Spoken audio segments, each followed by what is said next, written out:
Who's ready for a clown story? This little tale was written by yours truly, Dr. Spooky. So sit back, relax, and invite the clown that haunted your childhood to sit down and listen alongside you. I like to call this story, My Friend, My Fiend. Little Danny's bedroom was like any other.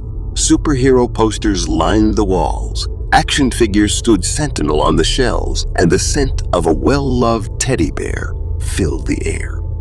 But beneath the veneer of youthful innocence, a sinister shadow lurked. Clyde the clown, his vivid face painted with a wicked grin, was a constant presence in the room, an invisible specter that haunted the corners of Danny's mind. Clyde was Danny's imaginary friend, a creation born from the loneliness that enveloped him after his family had moved to the sleepy town of Willow's End. The clown's appearance was grotesque and otherworldly. His eyes were black pools of darkness, his elongated limbs twisted like gnarled branches, and his laughter echoed like the shrieks of the damned. At first, Danny's parents, Helen and Robert, dismissed their son's vivid imagination as a harmless coping mechanism. However, as the weeks went by, they grew increasingly alarmed by the darkness that enveloped their once happy child. Nightmares plagued Danny's sleep, his screams echoing through the house as he dreamt of the horrors that Clyde would inflict upon him. The pain, the torture, the torment. Was it a dream or was it real? And at what point does the line between the dream and reality blur? Here today, here now, blurred lines abound. The boy's once sparkling eyes were now dull, rimmed with the exhaustion of countless sleepless nights. Despite their concern, Helen and Robert felt powerless to intervene.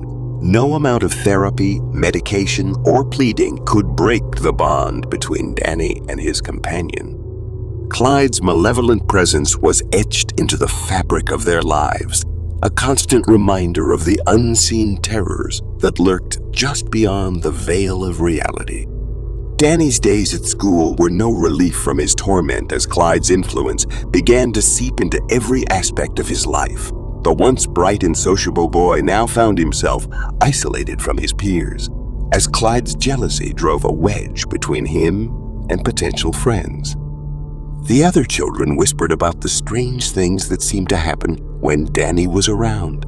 Books that fell from shelves, eerie noises in the hallway, and the sudden chill that filled the room whenever he walked in. These children would then, of course, go home and tell their parents, and then those parents would tell their neighbors, who would go and tell their children. Danny was crazy and a bit scary, at least according to a majority of the folks living in that small town. As Danny's descent into darkness continued, the small community of Willow's End began to whisper about the boy who lived on the edge of town. Stories of strange occurrences and inexplicable accidents swirled around the little house on Maple Street, leaving a lingering air of unease in their wake.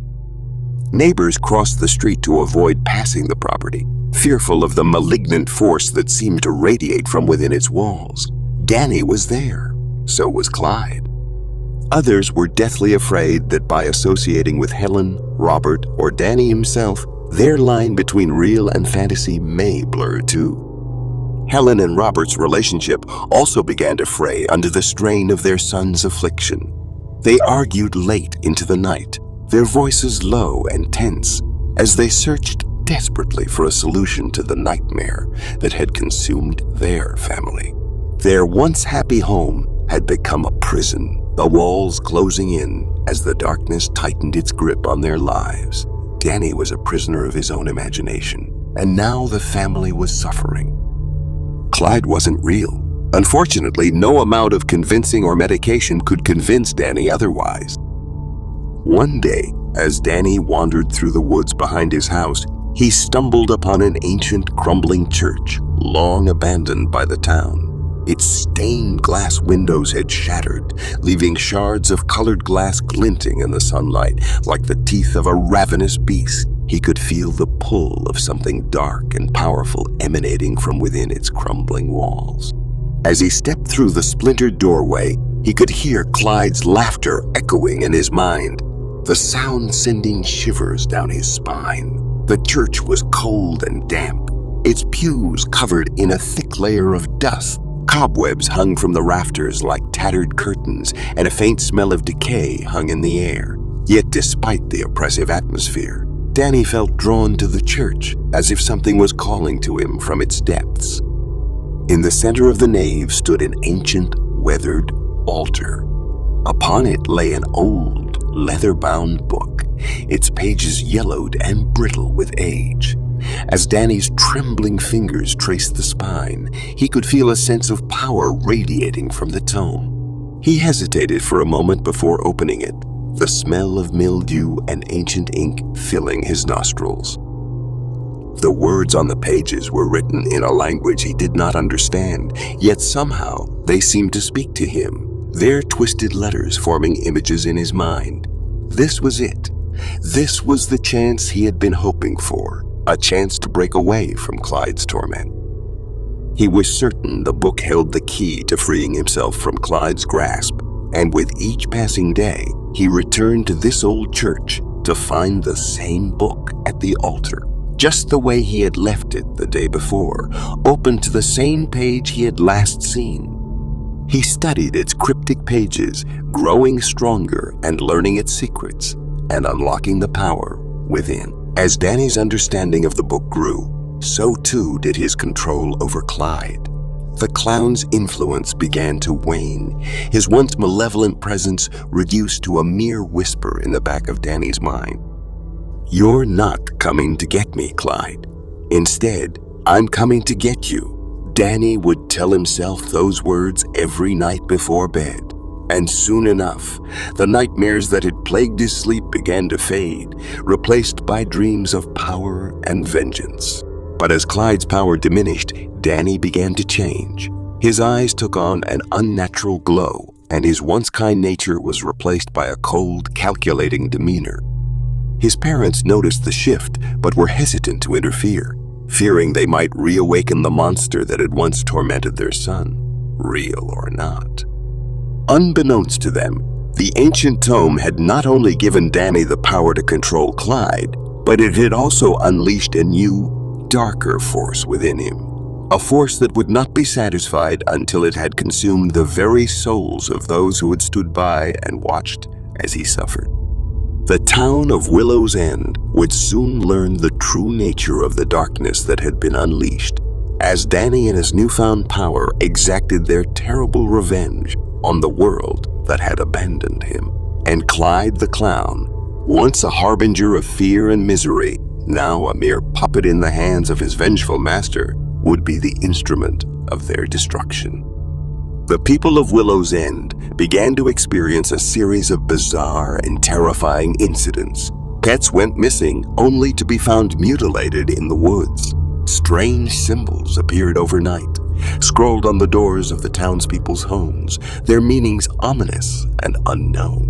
Whispers of fear and suspicion spread like a virus, infecting the community with a sense of impending doom. Danny reveled in the chaos, his newfound power allowing him to manipulate the unseen forces that had once tormented him. Clyde the Clown, now merely a tool in his arsenal of darkness, accompanied him on his twisted journey, the two of them sowing fear and despair throughout the town. Helen and Robert, desperate to understand the changes in their son, began to search for answers. They sought the guidance of a local priest, Father O'Malley, who listened intently to their tale of woe. As the couple retold the horrors that had befallen their family, the old priest's face grew pale, and he recognized the signs of a malignant force at work. Father O'Malley, a learned man with an extensive knowledge of ancient texts and forgotten lore, accompanied Helen and Robert to their home, hoping to confront the evil that had taken root in their lives. Upon entering Danny's room, he immediately sensed the presence of a malevolent entity, its energy pulsating like a cancerous growth. Suddenly, from the closet, a guttural voice could be heard saying, "You will die in here." The priest, armed with holy water and a crucifix, began to perform an exorcism, praying fervently for the deliverance of Danny's soul. As he uttered the ancient words of power, the room began to shudder, as if the very fabric of reality was being torn in two. The air grew thick with an oppressive darkness, and the temperature plummeted, leaving their breath visible in the frigid air. In the midst of the chaos, Clyde the clown appeared before them, his twisted visage contorted in rage. He lunged at the priest, his hands outstretched, claws bared like those of a wild beast. Father O'Malley, undeterred by the demonic assault, continued his prayers, his voice steady and unwavering. As the exorcism reached its crescendo, a blinding light filled the room, banishing the darkness and casting Clyde the clown back into the void from whence he had come. The power that Danny had wielded was torn from him, leaving him weak and disoriented, but free from the malevolent force that had consumed him. In the aftermath of the exorcism, the people of Willow's End slowly began to rebuild their lives, the shadow of fear and despair gradually lifting. Danny, his ordeal finally at an end, found solace in the knowledge that Clyde the clown was gone, his reign of terror a fading memory. But as the town returned to normalcy, whispers of the horrors that had befallen them lingered in the dark corners of their minds. For some, the scars of the ordeal would never truly heal, and the memory of Clyde the clown, the embodiment of their darkest fears, would forever haunt their dreams. To them, there was no blurred line. This clown was real.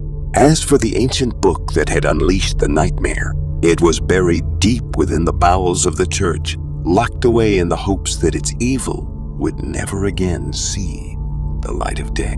But the darkness is patient, and it waits, biding its time for the moment when it can once again be unleashed upon an unsuspecting world.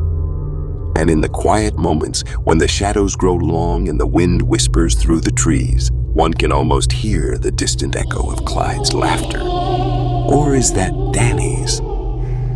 A chilling reminder of the fiend that still sleeps unseen. In the depths of each and every one of our souls, your fiend is out there somewhere, watching.